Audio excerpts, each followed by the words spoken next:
ਠੀਕ ਹੈ, ਤਾਂ ਸਪਰਮ ਰਿਲੀਜ਼ ਨਹੀਂ ਹੁੰਦੇ, ਕੱਲਾ ਐਗ ਰਿਲੀਜ਼ ਹੋ ਜਾਂਦਾ ਹੈ। ਤੇ ਠੀਕ ਹੈ, ਤਾਂ ਐਗ ਕੋਲੇ 16 ਹੈ, ਤਾਂ ਜਿਹੜਾ ਹੈ 16 ਤੋਂ ਕਿਹੜਾ ਬਣ ਜਾਣਾ ਹੈ, ਡਰੋਨ ਬਣ ਜਾਣਾ ਹੈ।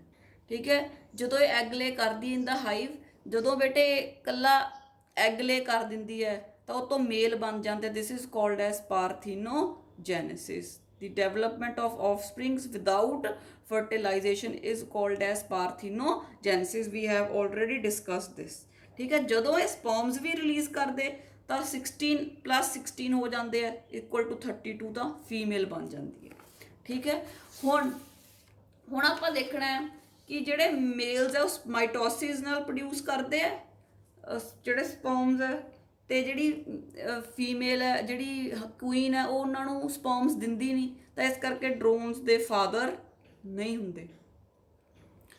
ਠੀਕ ਹੈ, ਕਿਉਂਕਿ ਉਹ ਤਾਂ ਇਕੱਲੇ ਐਗ ਤੋਂ ਹੀ ਬਣੇ ਆ, ਸੋ ਦੇ ਡੋਂਟ ਹੈਵ ਫਾਦਰਸ।